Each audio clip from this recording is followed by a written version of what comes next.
can get it. Right. Is there a way to read It's in the drive. I mean, I edited what you sent me. that? So it's in this year. Can you turn the TV off?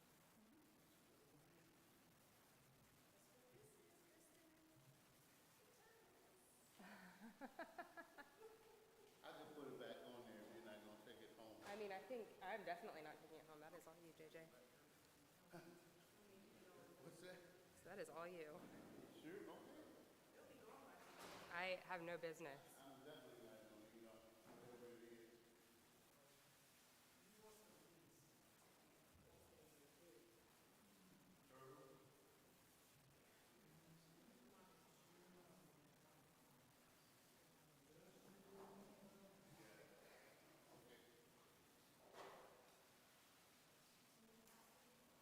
Huh?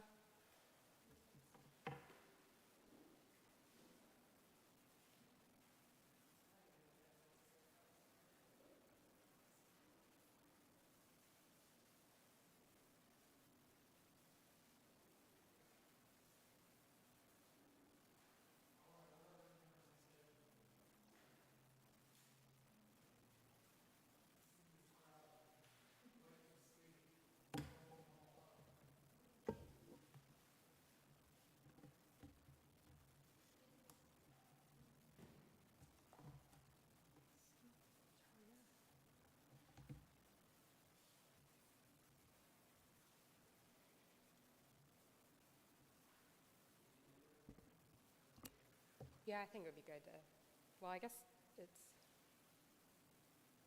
you guys probably want to see it in front of you, would be my guess.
There we go.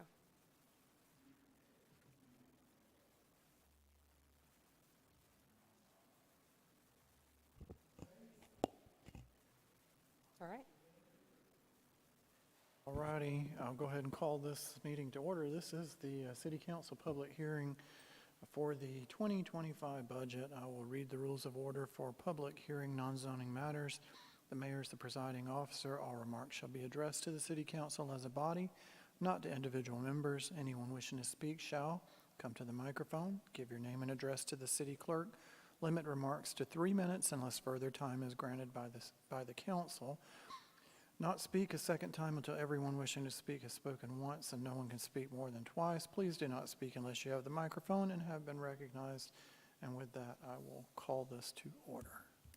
Thank you, Mayor. This is budget hearing number 2, or yes, number 2. We had one yesterday afternoon, I believe, around lunchtime. So just briefly, I will go through what the proposed budget looks like for 2025, focusing primarily on our general fund operational budget and then highlighting some of the capital investments that we'll be making next year. So here is a summary of all of our funds. So you'll see the special revenues, the enterprise funds, as well as the general fund, with a total increased budget for 2025 across all funds at about 11.75%. And I will apologize ahead of time because I cannot see those numbers up there from where I'm at. So it might take me a little bit of squinting. But the primary focus for the 2025 general fund is, so significant changes for the 2025 general fund is the 3% cost of living adjustment, the increase for market costs to healthcare and benefits.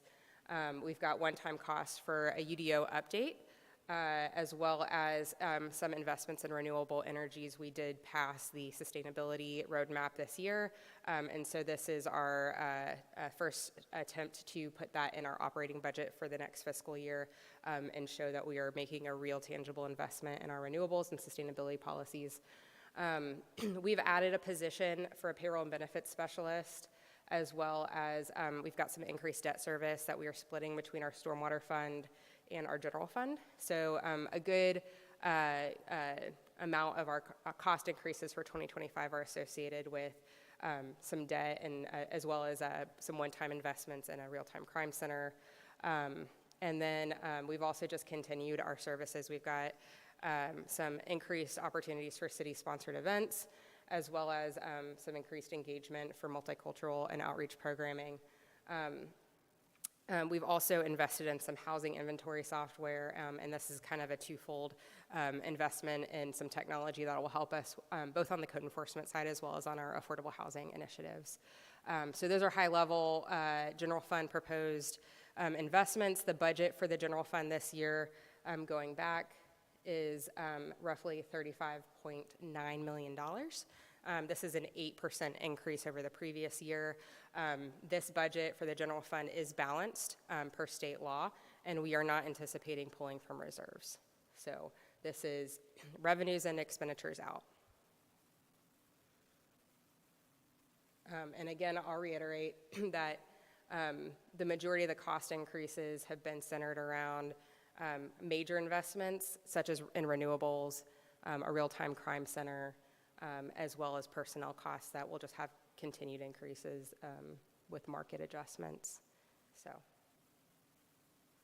any questions on the general fund? Questions, sir? Just as far as the renewables portion goes, and obviously I think the anticipation there is that investing now is going to help us down the road in controlling some other costs. So Correct. while we are front-loading, we're effectively front-loading some things here for future improvement.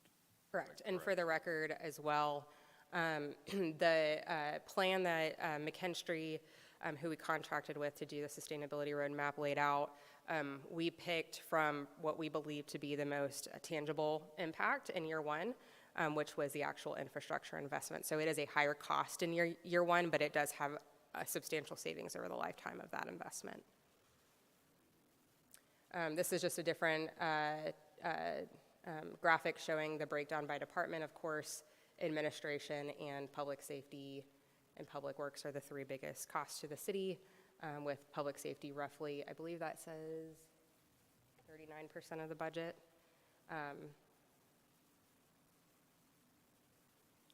And then this is a breakdown of our special revenues funds. We have several funds within the special revenues category, looking at a roughly $25.4 million, 25.6, I can't see from here, $25.6 million budget this year. A good amount of that is actually some fund balance that we're moving over with SPLOST as projects have been completed, but we've also kind of rolled over previous SPLOST into new SPLOST. We have that debt service fund that has now consolidated all of our debt into one special revenue fund so that it's paid out of one place and not from several different places.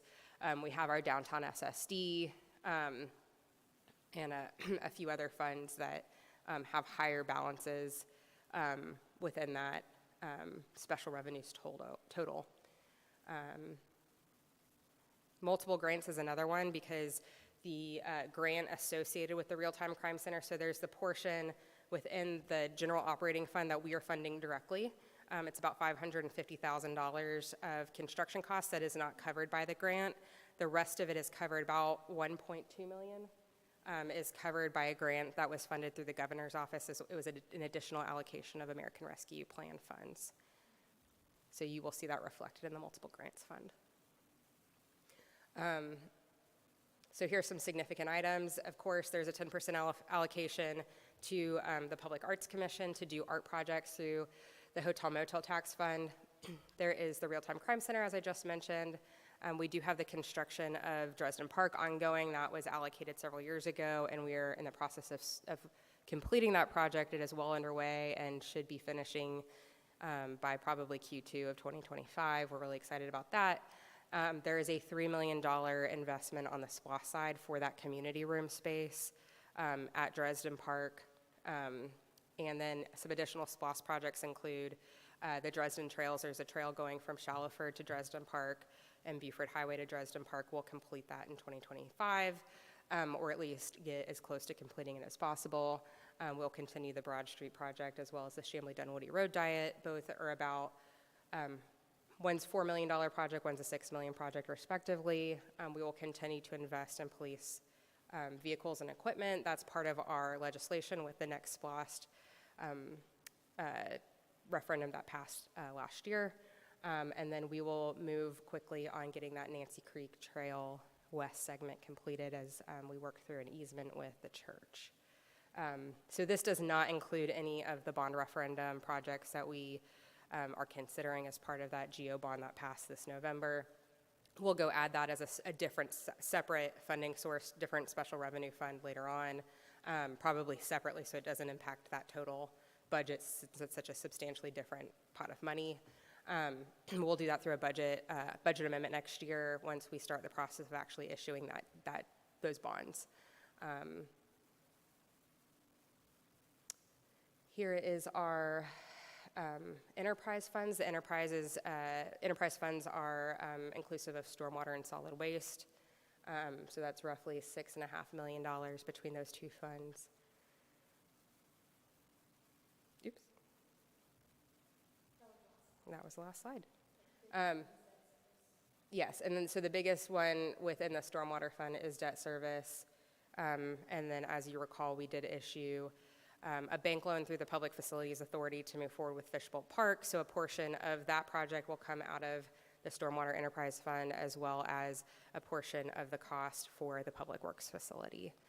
So those are both reflected in that stormwater budget as well as the general operating costs for our stormwater utility. So that includes all the 3% COLA increases in both sanitation and stormwater, any equipment that they're going to invest in next year. I believe in sanitation there's a packer that's included to replace an existing packer, and then some cost for just general equipment. And then we've got about $1 million in repairs and maintenance costs for stormwater infrastructure in that stormwater fund. But sanitation primarily is centered around paying for the service to provide sanitation, mostly employees, and cost of equipment and supplies. All right. All right. No questions? All right, well, I'll open it up to the audience. Is there anyone in the house tonight that would like to ask a question? Van, any questions for your father? No? See? All right. Seeing none, we will close this meeting out. We do not have executive session, correct? Wouldn't you like it if I said yes?